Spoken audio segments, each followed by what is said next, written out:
This panel is slightly different, and I think at the Dialogue Exchange, we're always focusing on conversations that need to happen and bringing those messy conversations that somehow just end up in our living rooms to the forefront because it's important that we discuss these things. So in front of me today, I have 4 social innovators who represent a different dimension of entrepreneurship. They are in their idea and exploration and soul-searching phase, which in my opinion, having just been there last term, is the most exciting space to be in because you learn so much and you just evolve so much as a person. So we're going to dig right into this conversation. I'm going to start with asking the 4 of you to tell us a bit about yourself. So your name, your academic program, and then we'll take it from there. Okay, so my name is Katherine. I'm in my 3A term of environmental science. Do you want to know what we're working on? We'll come back to that. Okay. I'm Amy. I'm studying financial analysis, 2B. Hi, I'm Michael, and I'm in my 4B of economics. Hi, my name is Konica. I'm in my 4B of I'm in arts and business, majoring in peace and conflict studies. So we have a very mixed academic background range over here. So my first question to all 4 of you, and we're going to make this more of a dialogue and kind of chime in here and there. How do you think your academic background has kind of shaped you for entrepreneurship? And how do you think that's shaped your passion as well? Is it because you're a peace and conflict studies major or an economics major that you've kind of found the problems that you're working on interesting? Feel free to attack. Yeah. So for me, the reason why I chose environmental science was because I always had a passion in the environment and, you know, wanting to kind of help stop climate change and make a more sustainable environment. So, and I also was really big into science, so I was like, ooh, environmental science, that sounds like both of the things I like. So that's kind of what I did, and that's how I found myself here. But yeah. So I'm studying finance, so my passion lays more in business, but in my program there are a lot of international students, and that's very related to my project now. So yeah, so that is what made me here today. I'm interested in sustainable fashion, particularly advocating for workers' rights abroad. So with education, I took advantage of being able to go on exchange as well as the Beyond Borders program at St. Jerome's. So I think being exposed to like different realities has brought me like more purpose and wanting to do more. So that's how that's. Cool. Yeah, being a conflict studies student, I think being around people who are just passionate about different conflicts definitely fed into my passion and wanting to actually do something about one of the conflicts for sure. I think that's something we all take for granted here at the university. Our programs are so interdisciplinary and we get so much exposure to things outside a niche. And so I think that's something that's a pattern in the entire greenhouse cohort, that we all come from such interdisciplinary backgrounds that kind of gives rise to the problems we see in the world. So I'd like you all to just go through very briefly, tell us what is the problem that you are really passionate about, regardless of whether you have a venture or not. What's the one problem you want to work towards resolving in the world? Want to start, Konica? Yeah. So I'm working on a Facebook page right now. It aims to tell the stories of people who are experiencing homelessness. And the purpose of that is to start to deconstruct the stereotypes and also provide an opportunity for the community to collaborate on how they can provide assistance to the people whose stories we feature. Yeah, I mentioned before that I am interested in sustainable fashion and advocating for workers' rights abroad. I'm interested in helping international students getting out of their social bubble. So right now, most international students are hanging out with each other. So I want to help them make friends in Canada and not feel so lonely at this place away from home. As I mentioned earlier, I'm very interested in climate change and sustainability. Right now, I'm looking more towards waste reduction, but we'll see what the world takes me. Awesome. And how did you all hear Greenhouse? When did you first come across it? I know we were discussing this yesterday, and we had some very entertaining stories. So we have a program coordinator, Lexi Salt, and she's always boothing with these wonderful cookies. So if anything, that is the incentive to learn more about Greenhouse. But tell us more. How did you hear about Greenhouse, and what made you take that first step towards pursuing your passion? Okay, so for me, how I first heard about Greenhouse was actually in a Facebook group, just one of the many Waterloo Facebook groups I'm in, and I think they were just advertising it, and I was looking at it, I'm like, oh, this sounds so cool, this is kind of like exactly what I want to do. But then I read it was like, you gotta be at least like second year, and I was like, oh, I'm in first year, this is awkward. So then I kind of like put that aside and I forgot about it. And then and so one day I was walking through the SLC and I saw Lexi there boothing, and so I talked to her and she's like, have you heard about Greenhouse? And I was like, yeah, this, I remember this. Yeah, this is interesting. So that's pretty much how it happened.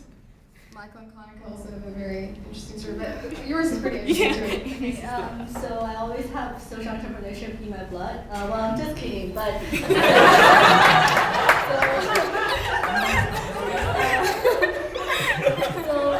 like last year last term. So I was working at SLC for Startup Showcase. And then I saw Lexi, our program coordinator, she was giving out free cookies. And it was like half of the size of my face, really huge. Then I asked her for it. She said I have to leave my email address. So I left my email address. She sent me an email about Greenhouse, so I just like applied after that. I actually heard about Greenhouse through a friend of mine, Chen, who's a Greenhouse alumni. So she was boothing in SLC for her sort of venture about youth engagement in voting. So I just asked her about it, and she connected me with Tanya, and that's how I found out about it. I actually had a class with Mike, and he told me about it.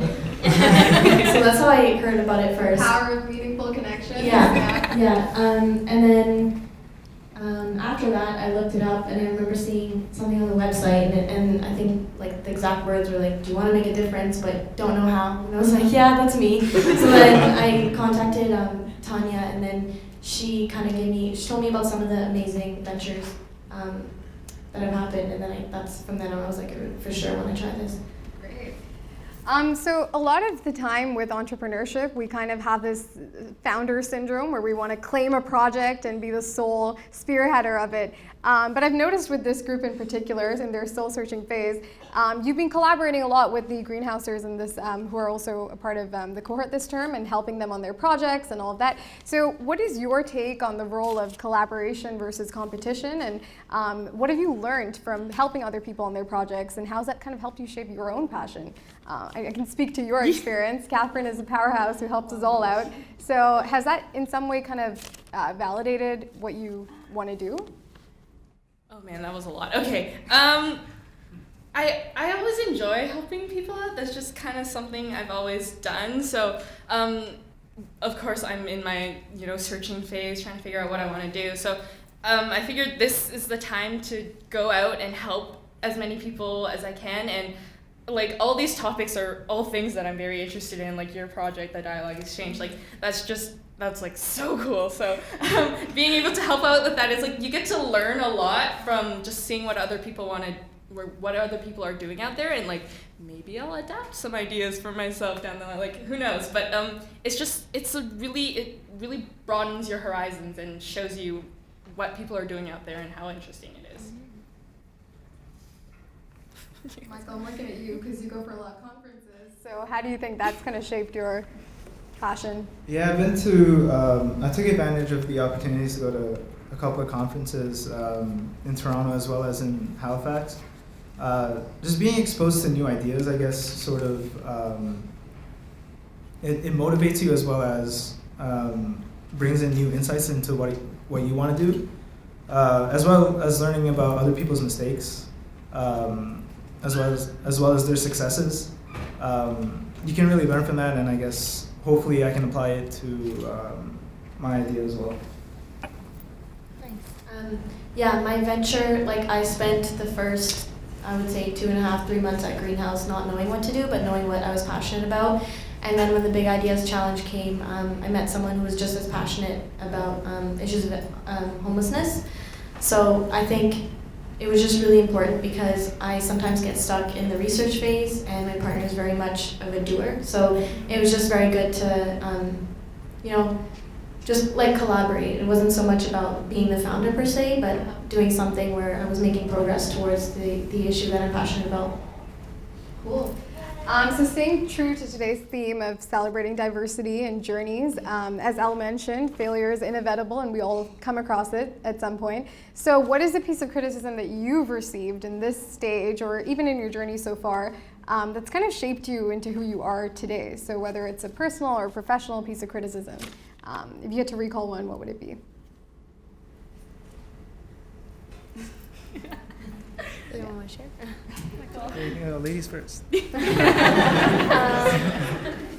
Okay, I think personally for me, being an art student at the University of Waterloo, I faced a lot of criticism, more than I should have when I came here, and about how my program is not equipped to let me, enter the job market and all of that, which is honestly just a bunch of noise. But that criticism really affected me personally and deeply motivated me to do what I'm doing today. And I think that's something we don't talk about in this school. And a lot of arts kids face this. So that's shaped me. So what kind of criticisms have you received? Yeah, that's very similar for me. Just hearing that, peace and conflict studies, like what exactly do you do? How's that going to help you? Do you draw your final exam? Exactly. I haven't seen that, of course. Yeah, and I think that did motivate me because it was like, that's what I learned I could directly apply to what I wanted to do, and so it's almost like I wanted to show people that, that this is really valuable and this is what I can do with it. Yeah. Yeah, I guess the worst piece of criticism I got is like your outfit looks bad. Especially with this shirt too. Yeah, I was forced to wear it. But I guess the worst piece of criticism, I guess being in arts, there's a sort of stereotype towards that. Yeah. So I guess overcoming that. But you, Amy? So I feel like Canadian people are really nice, so they don't really say bad things to me. But I think one thing I'm not very confident about that I think people might criticize me is that me myself as an international student, people may think like, how would you enhance communication if your communication is not that good? So I think the only solution to that is I'm gonna improve myself. I'm gonna make myself much better, so people won't say such things. Okay, so we were going over these questions yesterday, and I was struggling with this one, and I'm still struggling with this one. But honestly, if I have received such criticism in the past, I've probably blocked it out, either because it was too painful or I just didn't care. But I think another thing, like Amy said, a lot of people I meet are very kind, and I don't receive such criticism. But I definitely feel as though I'm my biggest critic. I'm very critical about like what I think and like what projects I'm doing, and so that is also kind of like it stops me from moving forward in a sense. So it's like, oh, that idea could work, but no, okay, never mind. And then so that I guess is just something I need to work on myself. Great. So I'll end with two last questions here. Okay, so at some point we were all at the other end, sitting, listening to pitches and all of that. So what advice would you give to the person who is sitting there reluctant to pursue their passion, who is kind of like self-doubting themselves? What would you tell them right now? Yeah, so I guess my biggest advice is just, this is kind of contradictory to what I just said, but just do it. If it's really your passion, it's going to follow you no matter what. And so you might as well just get started now, and it doesn't have to be your career. It doesn't have to be something you make into like a full-time job, but just do it because it brings you joy and it's something you love. Katherine just stole my word. I would say just do it. Okay, so I also want to say you should improve yourself. Only have an idea is not that enough. You have to have solid technical skills or other skills to back up your ideas to make it successful. So definitely always try to improve yourself. Just going off of that, being able to learn about the skills that you need, as well as not being afraid to meet new people who have similar interests. I think that's really key. Yeah, I agree with Katherine. Like, just do. That's kind of the motto, I think, for Greenhouse. I think sometimes we get worried about having like the perfect idea before we start, and that was definitely me. But sometimes it's just important to take that leap. Just do it, and then you'll figure things out as you go. Okay, and lastly, so at the Dialogue Exchange, we always end our panels with a call to action. So how can we get you all to think about how you can pursue change in your local networks and in your day-to-day lives? So considering that you guys are all working on such big, pertinent issues like homelessness and sustainability and waste reduction and all of that, if you could tell people in the audience today to go back and think or do something differently that is easy to practice in their day-to-day lives that kind of pertains to your social problem, what would it be?